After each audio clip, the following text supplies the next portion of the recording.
నమస్కారం. ఈరోజు మనం ఒక పెద్ద రాజకీయ వివాదం గురించి కొంచెం లోతుగా మాట్లాడుకుందాం.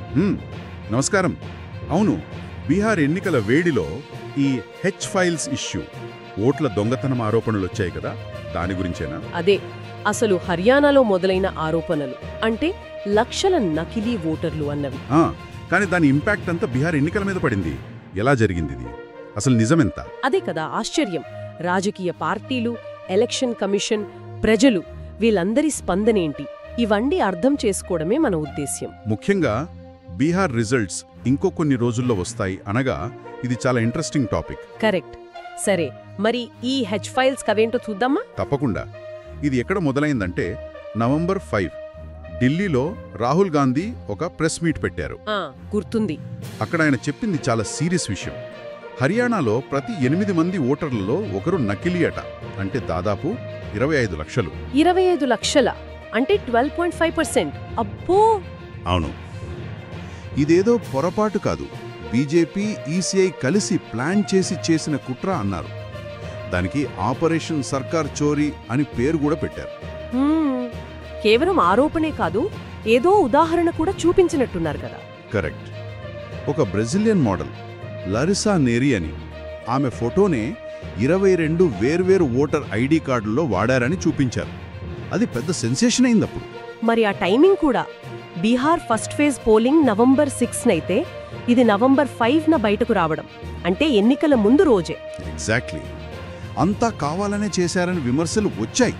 అంటే ఆరోపణలు హర్యానావైనా ఫోకస్ అంతా బీహార్ మీదకి మళ్ళింది. దీనికి పొలిటికల్ రియాక్షన్స్ కూడా వెంటనే వచ్చాయి కదా, చాలా వేగంగా, ఘాటుగా.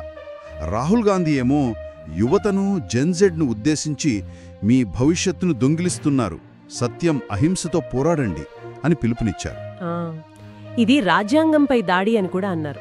అటు బీజేపీ వాళ్లు మొదటి నిమిషం నుంచే ఖండించారు. కిరణ్ రిజిజు ఏమో బీహార్ పోలింగ్ రోజు హర్యానా కథలేంటి, ఆధారాలు లేవు అన్నారు. జేపీ నడ్డా కూడా ఫేక్ ప్రెస్ కాన్ఫరెన్స్ అన్నట్టున్నారు. అవును, బీజేపీలో ఓడిపోతామనే భయంతో కాంగ్రెస్ డ్రామాలాడుతోందని విమర్శించారు. ఆ ప్రెస్ మీట్లో హర్యానా సీఎం నయాబ్ సైనీ వీడియో గురించి కూడా మాట్లాడారు కదా, ఏర్పాట్లు పూర్తయ్యాయి అన్నట్టుగా ఉందంటూ. దాని గురించి కూడా బీజేపీ స్పందించింది. అది మామూలుగా ఎన్నికల ప్రచారంలో కార్యకర్తల్ని ఉత్సాహపరిచే మాటలే తప్ప అందులో కుట్ర కోణం లేదని వాళ్ల వాదన. మరి అమిత్ మల్వియా లాంటి వాళ్లు లీగల్ యాక్షన్ తీసుకుంటామని కూడా వార్నింగ్ ఇచ్చినట్టున్నారు. అవును, ఆధారాలు చూపించకపోతే చట్టపరమైన చర్యలు తప్పవని హెచ్చరించారు. ఇన్ని ఆరోపణలు వస్తున్నప్పుడు మరి ఎలక్షన్ కమిషన్ ఆఫ్ ఇండియా ఏం చేసింది? వాళ్ళ స్టాండ్ ఏంటి? ఈసీఐ చాలా జాగ్రత్తగా స్పందించింది. ఫస్ట్ పాయింట్, మాకు అఫీషియల్గా కంప్లైంట్ రాలేదన్నారు, రాహుల్ గాంధీ నుంచి గాని, కాంగ్రెస్ నుంచి గాని. అలాగా. రెండవది, నిజంగా లక్షల నకిలీ ఓట్లుంటే మరి పోలింగ్ బూతుల్లో పార్టీ ఏజెంట్లుంటారు కదా, వాళ్ళెవ్వరూ ఎందుకు అబ్జెక్షన్ చెప్పలేదు అని ప్రశ్నించారు. లాజికల్ పాయింటే. మరి వాళ్ళు ఊరుకున్నారా? యాక్షన్ ఏమైనా తీసుకున్నారా? ఊరుకోలేదు. రాహుల్ గాంధీకి 10 రోజులు టైం ఇచ్చారు. దేనికి? మీరు చేసిన ఆరోపణలకు ఆధారాలు, అఫిడవిట్లతో సహా సబ్మిట్ చేయమని, లేదంటే ఇవన్నీ నిరాధారమైనవని కొట్టివేస్తామని చెప్పారు. అంటే బాల్ మళ్ళీ వాళ్ల కోర్టులోకి వేశారు. కరెక్ట్. ఈ గొడవలో ఆ బ్రెజిలియన్ మోడల్ లారిసా నేరీ, పాపం తను కూడా ఇంటర్నేషనల్ న్యూస్ అయిపోయింది. తన రియాక్షన్ ఏంటి? తను పూర్తిగా షాక్ అయింది. తన ఫోటో, అది 2017 నాటి స్టాక్ ఫోటో, ఇలా ఇండియాలో ఓటర్ ఐడీలకు వాడారని తెలిసి ఆశ్చర్యపోయింది. తానసలు ఇండియాకే రాలేదని, తన అనుమతి ఎవరూ తీసుకోలేదని సోషల్ మీడియాలో చెప్పింది. తన ట్వీట్ కూడా బాగా వైరల్ అయింది కదా, నేను ఇండియాలో ఫేమస్ అయ్యాను అని పెట్టినట్టుంది. అవును, అదో విచిత్రమైన మలుపు. నెటిజన్లేమో ఆ ఫోటో ఉన్న ఐడీలకు స్వీటీ అని పేరు పెట్టి మీమ్స్ కూడా చేశారు. ఒక స్టాక్ ఫోటో, అది కూడా ఫారిన్ మోడల్ది. ఇంత పెద్ద పొలిటికల్ కాంట్రవర్సీలో చిక్కుకోవడం చాలా అరుదు. సరే, లీడర్స్ రియాక్షన్స్, మోడల్ రియాక్షన్ చూసాం. మరి జనాల్లో, సోషల్ మీడియాలో ఎలా ఉంది పరిస్థితి? #Hfiles, #vote చోరీ, హ్యాష్ట్యాగ్స్ ట్రెండ్ అయ్యాయి కదా. అవును, సోషల్ మీడియా రెండుగా చీలిపోయింది. కొందరేమో రాహుల్ చెప్పింది నిజం, ఇది పెద్ద స్కామ్, డెమోక్రసీకి ప్రమాదం అని గట్టిగా వాదించారు. ఈసీఐ, బీజేపీలను విమర్శించారు. మరికొందరు, చాలామంది ఇదంతా కాంగ్రెస్ డ్రామా అన్నారు. బీహార్ ఓటమికి సాకులు వెతుకుతున్నారని, కావాలనే ఎన్నికల ప్రక్రియను బ్యాట్ చేస్తున్నారని విమర్శించారు. ఫ్యాక్ట్ చెక్ సంస్థలేం చెప్పాయి? ఆ మోడల్ ఫోటో వాడింది నిజమేనా? చాలా fact check sites Larissa Neri photo వాడకం నిజమేనని కన్ఫర్మ్ చేశాయి. కొన్ని ఐడీలు అలా దొరికాయి. సంస్థలు టైమ్స్ నౌ, ఎన్డీటీవీ లాంటివి చెప్పాయి. అంటే అక్కడ కొంచెం కన్ఫ్యూజన్ ఉందన్నమాట. కొన్ని నిజం, కొన్ని డౌట్ఫుల్. అవును. అది చిన్న చిన్న పొరపాట్ల లేక 25 లక్షల లెవెల్లో జరిగిన మోసమా అనే దానిపై క్లారిటీ రాలేదు. సరే, ఈ వివాదం ఇక్కడతో ఆగలేదు కదా.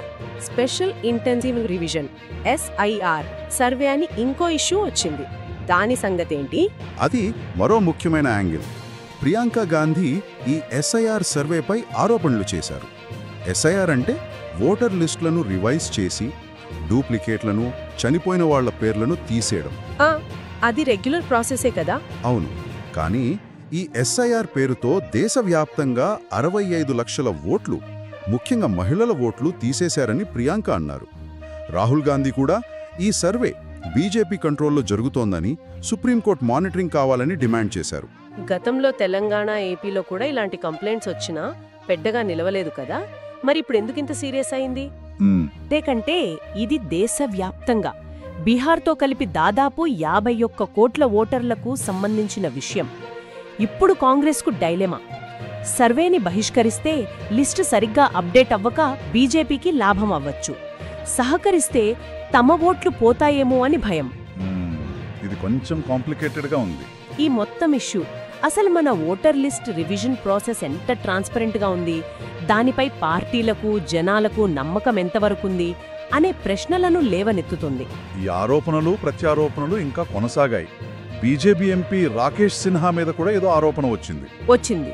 రాకేష్ సిన్హా గారికి ఢిల్లీలో, బీహార్లో 2 చోట్ల ఓటుందని కాంగ్రెస్, ఆర్జేడీ వాళ్లు ఒక వీడియో రిలీజ్ చేశారు. ఇది డూప్లికేట్ ఓట్ల ఇష్యూలో బీజేపీని టార్గెట్ చేసే ప్రయత్నంలా కనిపించింది. అదే టైంలో ఫ్యాక్ట్ చెక్ చేసే వ్యక్తి మీదే ఆరోపణలు రావడం కూడా జరిగింది కదా? అవును, అదే జరిగింది. Alt News co founder Mohammed Zubair DD News PM మోదీకి వ్యతిరేకంగా ఓట్ చోరీ, ఫేక్ న్యూస్ స్ప్రెడ్ చేశారని కొందరు బీజేపీ సపోర్టర్స్ ఆరోపించారు. దీంతో వివాదం ఇంకాస్త ముదిరింది. ఎవరు నిజం చెప్తున్నారో, ఎవరు అబద్ధం చెప్తున్నారో తేల్చుకోవడం కష్టమైపోయింది. ఇంత గందరగోళం మధ్య అసలు గ్రౌండ్ లెవెల్లో బీహార్ ఫస్ట్ ఫేజ్ పోలింగ్ మీద దీని ప్రభావం ఎలా ఉంది? ఓటర్లు ఎలా రియాక్ట్ అయ్యారు? అది చాలా ఆసక్తికరంగా ఉంది. కొన్ని రిపోర్ట్ల ప్రకారం ప్రతిపక్ష మద్దతుదారుల్లో కొందరు ఎలాగో ఓట్లు దొంగిలించేస్తారు, మనం వేసి ఏం లాభం అని నిరాశపడి ఓటింగ్కు దూరంగా ఉన్నారని అన్నారు. నిజంగానా? కొన్ని చోట్ల అలా జరిగిందని వార్తలొచ్చాయి. కానీ పోలింగ్ పర్సెంటేజ్ చూస్తే రికార్డ్ బ్రేకింగ్ అంటున్నారు. అదే విచిత్రం. ఫస్ట్ ఫేజ్లో 64.66% పోలింగ్ నమోదైంది. అది రికార్డ్. ముఖ్యంగా మహిళలు, వృద్ధులు బాగా ఓటేశారు. అంటే ఆరోపణలు ఉన్నా ఓటు వెయ్యాలనే ఆలోచన జనాల్లో బలంగానే ఉందని అర్థమవుతుంది. ఇంకో విచిత్రం ఏంటంటే కొన్ని వీడియోల్లో బీజేపీ స్ట్రాంగ్ ఏరియాల్లో కూడా మహిళలు మార్పు కావాలి, తేజస్వి సీఎం అవ్వాలి అని ఓపెన్గా చెప్తున్నారు. అవును, ఆ వీడియోలో వైరల్ అయ్యాయి. కానీ ఎగ్జిట్ పోల్స్ చూస్తే దాదాపు అన్నీ ఎన్డీఏకే 80-85 సీట్లొస్తాయని చెప్తున్నాయి. మరి ఈ గ్యాప్ ఏంటి? గ్రౌండ్ సెంటిమెంట్కి, ఎగ్జిట్ పోల్స్కి మధ్య? అదే $1 మిలియన్ క్వశ్చన్ ఇప్పుడు. ఈ ఫైల్స్ లాంటి ఆరోపణలు ఓటర్ల మూడ్ను నిజంగా మార్చాయా, లేక చివరికి లోకల్ ఇష్యూస్, క్యాండిడేట్స్, కుల సమీకరణాలే డిసైడ్ చేస్తాయా అనేది నవంబర్ 14న రిజల్ట్స్ వస్తేనే తెలుస్తుంది. సరే, ఈ మొత్తం చర్చను ముగిద్దాం. ఈ ఫైల్స్ వివాదం నుంచి మనం ఏం నేర్చుకోవచ్చు? సారాంశం ఏంటి? సింపుల్గా చెప్పాలంటే ఇవి చాలా సీరియస్ ఆరోపణలు. ఒకవైపు మన ఎలక్షన్ సిస్టంలో లోపాలున్నాయా, వాటిని వాడుకుని మోసం చేస్తున్నారా అనే ఆందోళన ఉంది. మరోవైపు ఇదంతా పొలిటికల్ స్ట్రాటజీ, ఓటమికి ముందే కాంగ్రెస్ సాకులు వెతుకుతోందని బీజేపీ వాదన. మరి ప్రస్తుతానికి ఏది నిజమని తేలింది? బ్రెజిలియన్ మోడల్ ఫోటో వాడకం దాదాపు నిజమేనని తేలింది. అది చిన్న విషయం కాదు. కానీ ఆ 25 లక్షల నకిలీ ఓట్ల ఆరోపణకు మాత్రం ఇప్పటికీ బలమైన ఆధారాలు బయటికి రాలేదు. ఈసీఐ ఇచ్చిన టైంలో కాంగ్రెస్ ఏం ఆధారాలు ఇస్తుందో చూడాలి. లేదా ఇది సుప్రీంకోర్టుకు వెళ్తే PIL ద్వారా ఏమైనా బయటకొస్తుందేమో. ఏదేమైనా ఇలాంటి వివాదాలు ఓటర్లలో ఎలక్షన్ ప్రాసెస్ మీద, ఈసీఐ మీద నమ్మకాన్ని కొంచెం తగ్గిస్తాయి. అది మంచిది కాదు. నవంబర్ 14 రిజల్ట్స్ ఈ కథకు ముగింపు పలుకుతాయో లేక కొత్త ప్రశ్నలు లేవనెత్తుతాయో చూడాలి. ఖచ్చితంగా. మరి ముగించే ముందు శ్రోతల కోసం ఒక ఆలోచన. ఎన్నికల టైంలో ఇలాంటి ఆరోపణలు, వార్తలు హోరెత్తున్నప్పుడు ఒక ఓటరు దేన్ని నమ్మాలి? నిజమే. సోషల్ మీడియాలో వార్తల్లో వచ్చే ప్రతిదీ నిజమేనా? ఎలా తెలుసుకోవాలి? కేవలం ఇలాంటి సెన్సేషనల్ విషయాల వల్లే ఓట్లు మారిపోతాయా? లేక తమ రోజువారీ జీవితాన్ని ప్రభావితం చేసే విద్య, వైద్యం, ఉద్యోగాలు, ధరలు ఇలాంటివే చివరికి ముఖ్యమా? దీని గురించి ఆలోచించాలి.